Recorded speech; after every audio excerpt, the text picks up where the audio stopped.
With the release of the Lumix S1II, people claimed this is the next FX3 killer. People by Sony claimed that it's actually not that good and that that's all hype. I decided to dive into the technical facts, compare them, and I actually discovered that some claims made by Sony users are true, but others are actually wrong. I compared cameras like the S1II, the FX3, the Nikon Z6III, the Canon R6II and R5II. So you can see on a technical level which camera is actually the best camera. Keep in mind, for you the best camera is which makes you most productive and is the most fun. So this is just one aspect to consider when switching or buying a new camera. So here I created an Excel sheet to compare how good the cameras are compared to each other. I gave points from 5 to 0 in each different category, so you get a feeling. However, this is of course a more technical score, but it can give you one idea for which purpose which camera is better and what you actually get for your money. So if you look here at the first category, I factored in the CF Express slot.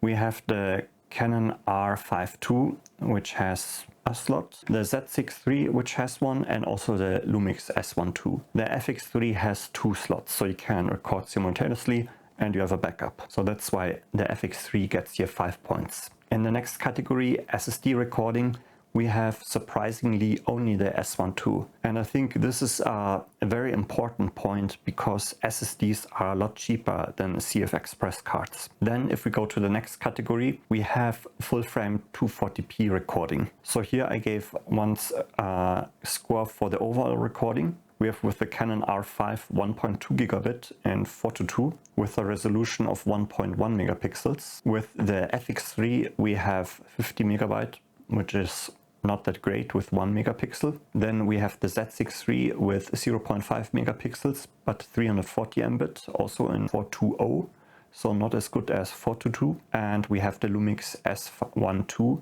with 1 megapixel. Keep in mind that we have a 1.1 crop at the FX3 and a larger 1.2 crop at the S1II. Next, if we go to the recording mode 120p, I scored first for maximum resolution. Here we have in first place the Nikon Z6III, which has a resolution of 4000 by 2200, so nearly 9 megapixels. This is because it's recorded in NRAW. So this is 4444 recording. You get for each individual pixel value a value. If you don't understand what this 420 444 means, watch a video about chroma resolution. Then we have in second place the R5II. Then we have the FX3 with 4.1 megapixels and the S1II because it has only 420.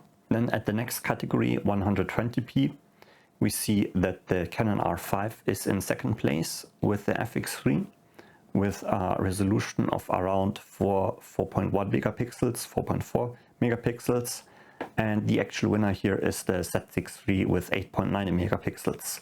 And this is again because the Z6III records in NRAW, so like RAW format, and you get information for each individual point. Then we have the Lumix S1II, which is in second place, which has again just 420, not 422. In last place we have the Canon R6II. Regarding the crop, the R5II has no crop, the R6II has also no crop. The Nikon Z6III has actually the largest crop, a 1.5 APS-C crop, and the FX3 and the S1II are actually kind of similar. Then if we go to 60p, regarding the highest resolution information, we have the Canon R5II in the first place, followed by the Z6III. This is just because the R5II is a 8K camera and the Z6III can only record in 6K. Then with 3 points we have the S1II. This is because it can record 5.9K, so not full 6K, it's a little bit less. And then we have the FX3, because the FX3 is a 4K camera, so it cannot get higher resolution. In the last place we have the Canon R6II. This is because the R6II can only record in 4K and it's UHD and not DCI. If we look now at where do we get the highest data rate, so data rate is important because the higher the data rate is, the more noise can be captured. Noise is actually good if you get fine noise, and the more noise information you have, the better you can restore the actual image information, because you can then calculate what the difference is. The higher it is compressed, the more the noise is mushed in where your image is, and then it's actually difficult to extract what's noise and what's image information. So that's why a high data rate is important. And here we have the Nikon Z6III in the first place with 3.7 gigabits per second. This is for CF Express cards, so you need some really good CF Express cards.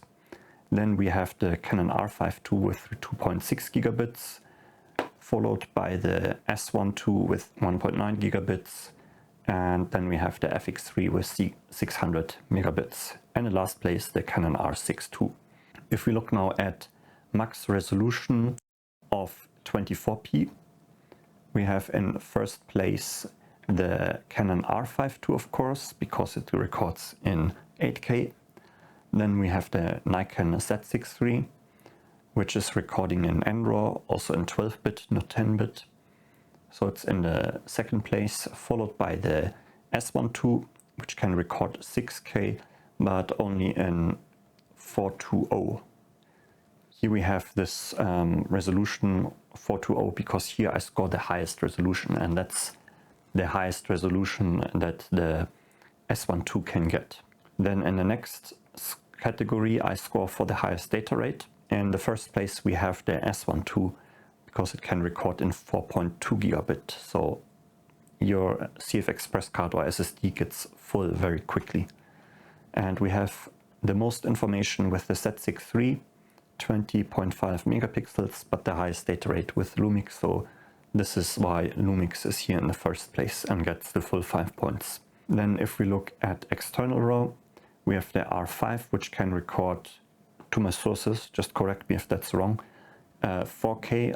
I found out that it can only record 60p in 4K. I'm not sure if that's a limitation by the camera or that there are no external recorders available that can record 8K. The Canon R5II can only record 8K or 4K, no 6K in between, as far as what I found out. So that's why it gets for 60p only 3 points, so the third place. In the first place we have the R6II, which can record 6K, a full 6K.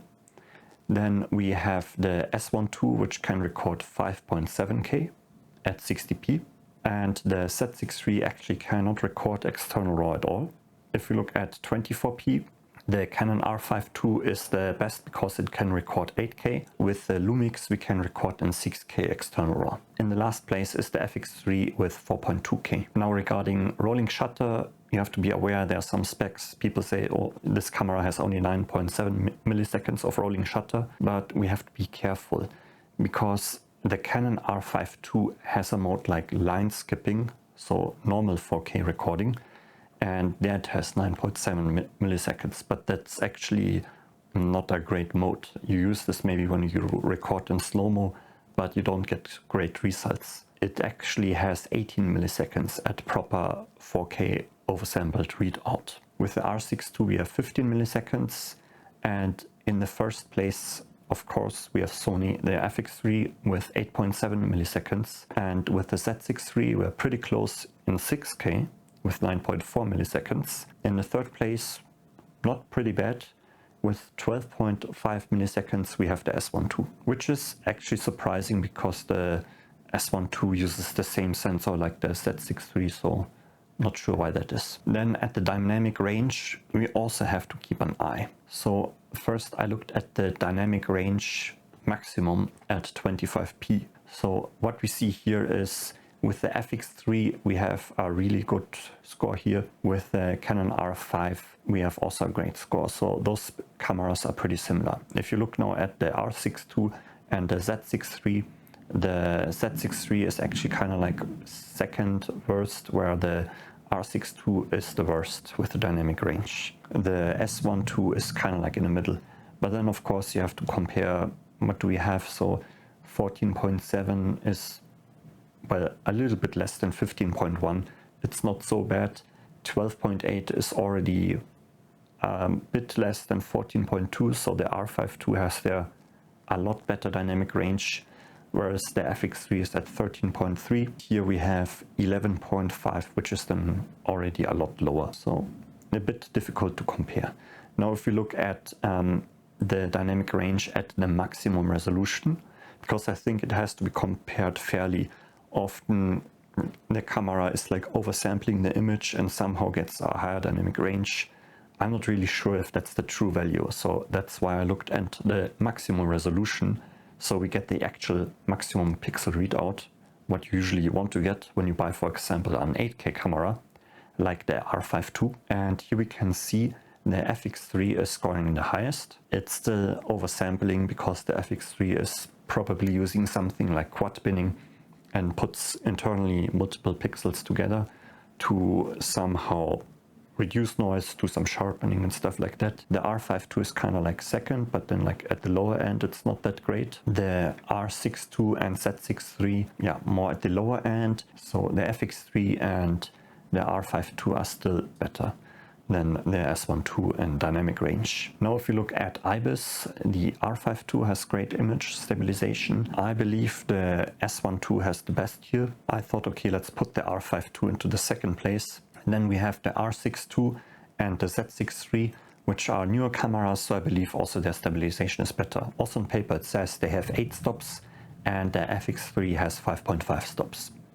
So regarding autofocus, I watched videos over time and got there some impression of how good the autofocus is of different cameras. Of course, that's a little bit subjective and it could switch here or there or change in different scenarios. But despite that, I believe the R5II is pretty great with autofocus, as well as the Z6III and the S1II. Just like when I watched comparisons of the S1II and the FX3 with normal autofocus tracking, the S1II was pretty quick. If we look then at subject switching, I'm not sure if the R5II has a mode to switch. I believe with the FX3 you can just film birds, people, cars, anything, and it tracks it properly without any issues. And with the other cameras you need to press a button to switch them to animal detect, to car detect, to plane detect and things like that. If my sources are correct and my assumptions, I believe the FX3 is better. Then regarding subject tracking, I think if you talk about tracking subjects, the R5II must be pretty good, as well as the FX3, and the others of course are not that great, might be okay, but I think if you lose the subject in between or it goes out of frame, it might be lost. So non-subject tracking, so I think the FX3 is here the best. I saw some tests where somebody is just tracking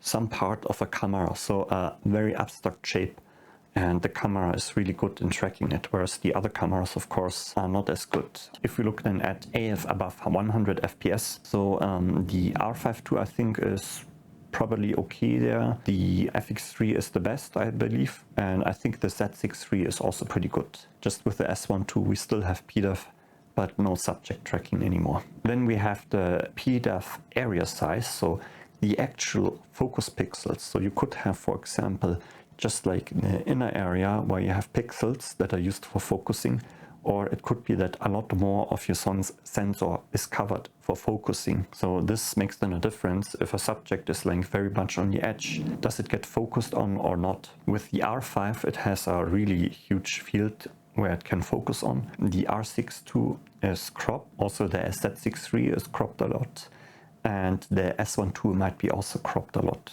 Regarding the pixels for focusing, the Z6III has the lowest, not sure if that's correct, double check it. The S1II and the FX3 have kind of like similar pixels. The S1II has a little bit more. The R6II and R5II have the highest, so they can probably focus a lot better in more detail. Then we have focus breathing compensation with all cameras, and then regarding audio recording, we have 24-bit with all cameras, except with S1II we got 32-bit XLR recording. Then regarding OLPF, watch my other video about what an OLPF does and why it's necessary. Just in my opinion, if you spend several $1,000s on a camera and you film like a live event and then you find out the footage is ruined because you have then some rainbow moire pattern on a dress or a suit, then I really think, is this money worth investing? And this is why I give here 5 points to Canon, because from what I read was they have an OLPF, and I think that's very important, and the other cameras don't get any points here. Kolari offers OLPF filters that can be added, and then you could upgrade your S1II, for example, to kind of an S1H II if they offer this upgrade. Then for the S1IIX they already offer it. And then recording limits we have with the R5II none if it's with the cooling grip, so you have to spend additionally 500 euros, and then you can record without any limit. Otherwise it's 2 hours. With the R6II and Z6III it's 42 minutes. The FX3 has, as I figured out, no recording limits, similar to the S1II. Then we have to look at the costs. So one is like the recommended price, where we have 4,100 euros for the R5II, 2,000 for the R6II, 3,900 for the FX3, 2,050 for the Z6III, 3,200 for the S1II. These prices here in the second row are like the lowest prices or deals that are found in the EU. So you might consider for the US that you have to pay maybe some additional taxes on top of here. With the R5II we had 3,800 euros, 2,000 with the R6II, similar to the Z6III. So that's like a really good deal. Then with the FX3 we are at 3,600 euros, and with the S1II we are at 3,962. So here I think the Z6III is the king in price value. The Canon R6II is also pretty cheap, but it just records 4K, whereas with the Z6III you get internal 6K RAW. That's like a massive feature. Of course you get also kind of 6K RAW with the S1II, but you have to pay nearly double the price. Then you have to consider further costs. So I think the comparison is not fair if you consider additional cost. You have to buy lenses. Canon lenses are usually, if you want to have good lenses, you probably pay around 1,500 euros, similar to the Sony lenses, which are maybe a little bit cheaper, 1,300. Nikon and Lumix lenses are the cheapest, around 600 euros. Then if we look at the zoom lens, we have 2,300 for the Canon lenses, 2,000 for the Nikon lens, and 1,000 for the Sony and Lumix lens. So probably because of Sigma and so on, you have a lot more options and can get lenses for less money. Then if we look at storage, so I calculated that we need to pay probably $500 for the R5II, because the recording speeds are so fast you need to spend money on a more expensive CF Express card. Similar to the FX3, where you probably also need to get 2 because you have 2 slots, so you want to record simultaneously. And with the R6II you probably don't need such a great card, so you can save some money. With the Z6III again we are at 500 euros, and then with the S1II you can just get a 2 terabyte SSD for $150. You can save so much money with the S1II. If I say, okay, I want to record 6 terabyte of footage, 3 prime lenses, 1 zoom lens and the camera, then with the R5II I'm actually spending $12,000. With the R6II I'm spending 9,600. With the FX3 I'm spending 10,000, and with the Nikon Z6III I spent 7,300, whereas with the S1II I spent 7,200. So Nikon and Lumix are kind of like similar here in this. However, you have to consider the more storage you buy, the cheaper the Lumix camera will be compared to the Nikon and other cameras. And I think that's a very important factor. So here we have then a sum of the scores. Obviously the R5II 8K camera internal RAW offers the most features, actually in front of the FX3. In this comparison the S1II in second place, and then in fourth place we have the Z6III, and in last place the R6II. If we look at the most 5-point ratings, the FX3 and R5II have those, followed by the S1II unique top features. Let's calculate what do we get for the value. So for the points compared to the price, what rating do we get? Here actually the Z6III scores the highest with 5.81, 5.87 for features that you get for the price you pay. Now one thing we have to consider right now, It's June 2025. The S1II just got released and is of course at its highest price. I'm not sure if it's even already shipped. So the price is not fair. Like in a few months this price will then of course drop a bit, get lower, and then things will look differently. If you buy a camera that just has been released, you of course have to pay a lot for what you get. Then I calculated the categories together. So at video quality we have here 48, the highest with the R5II. We have then the S1II in second place, followed by the Z6III. If we look at rolling shutter, of course the FX3 wins, followed by the Z6III and then the S1II. And then if we look at dynamic range, the FX3 wins and has here the highest points, second place the R5II. And then we have with 20 points in third place the S1II. The Z6III and R6II are pretty off here in this range. So then I created a summary because, as I said at the beginning, the camera you buy is actually the best if it's the best for your use case, the most fun to shoot with, and the most usable. If we look now at the R5II, the R5II is the best video-centric camera where you have IBIS that's a little bit worse than with the S1II. It supports 8K 60p internal RAW, can record unlimited with the bulky $500 cooling grip, has 18 milliseconds of shutter, which is not the best, but it's usable, and it's the only camera besides the R6II with an OLPF. If we look at the R6II, we have a 6K sensor, but only 4K oversampling. You have 40 minutes recording limit, and it supports 6K 60 RAW externally. But the Z6III offers better features and has also a similar dynamic range. Now, if we look at the FX3, it has the best dynamic range with the lowest shutter, unlimited recording, but only 4K, so you don't have so much freedom you crop. But it's the only camera with 2 CF Express slots, and it has the best slow-mo recording.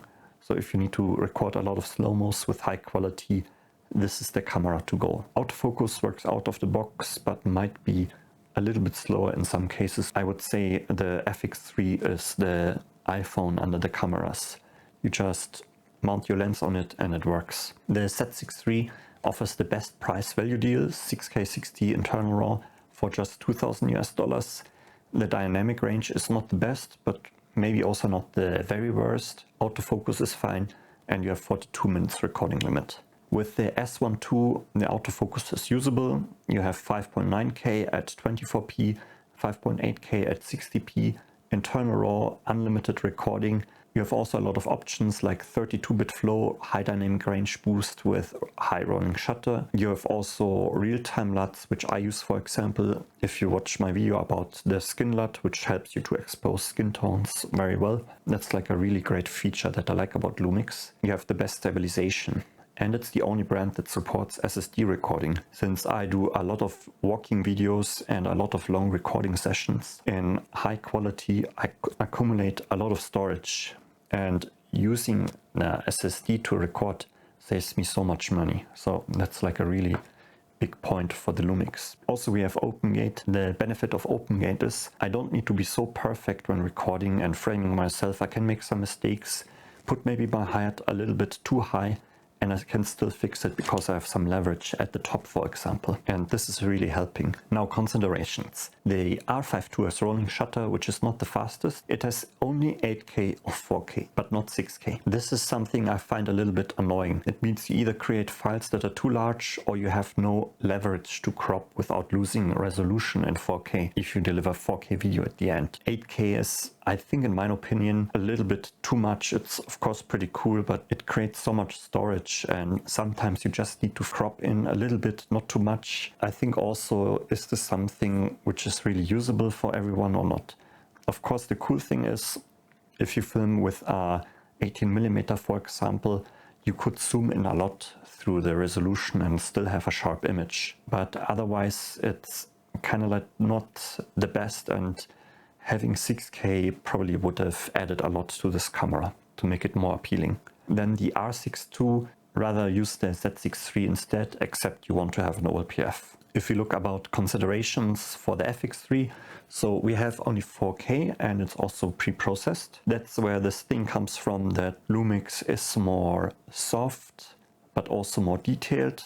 than the FX3. That's because the resolution, so the information that the FX3 has, is less than what the Lumix S1II can record. The FX3 can do this pixel binning and can reduce noise and probably does some internal sharpening to get a more perfect image. This is something which you would usually do in post-processing with other cameras, like with the S1II, where you get like an image with a lot of noise. It's a bit soft, but you have, through the pixel density, a lot of information, so you can recover the information and later you can sharpen it if you want, so you have more freedom.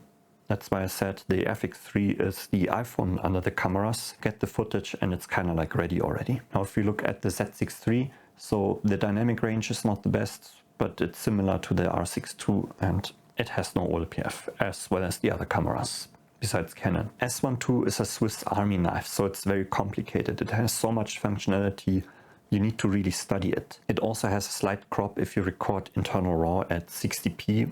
It has a 6K sensor, but we have 5.8K. That's 0.2K less, so there's a little bit crop. Also, I think it's too expensive right now at the moment for what you get. Then if we look at the advantages, so with the R5II, we have the best of the best besides rolling shutter. So only Canon offers OLPFs, so you have no moire. You have a lot of wide aperture lenses like f1.4 and f1.2. With the R6II, you have the OLPF. Then with the FX3, you have solid autofocus, lots of lens options.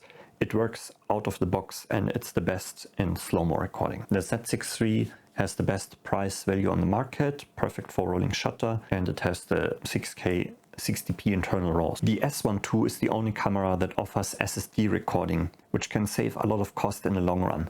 It's the only camera with 32-bit audio. It has cheap prime lenses, so you can buy ORD lenses around $400 to $600, and those prime lenses have also great quality. It's of course only f1.8, but those lenses have all the same size, so they're pretty good for gimbal work, for example. You don't need to readjust the gimbal. You have the best IBIS on the market, and it's also perfect for vlogging due to the IBIS and stabilization features. You get soft unprocessed footage, so you can remove all the noise on your PC in post to get more detail. You can pre-bake the footage with real-time LUT.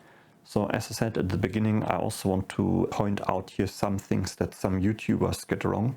If you look here at 60p recording, max resolution at the FX3, we have 4K DCI 10-bit 4:2 with 600 mbit. If we look now here at the Lumix camera, we have at 60p 4K DCI 10-bit 4:2 with 1.9 gigabit, so 1900 mbit compared to 600 mbit. So this means at 60p the S1II is outperforming the FX3 regarding data rate and resolution. Of course, dynamic range, the FX3 is still better. Well, when you put a dynamic range boost, you partially exceed the FX3. The S1II is not really the successor of the FX3. It's more on the side. It has some features where it's better at, but it has also some things where it's worth it. And it's just a different type of camera that's better for a different use case. So it depends on yourself what you prefer. Thank you for watching.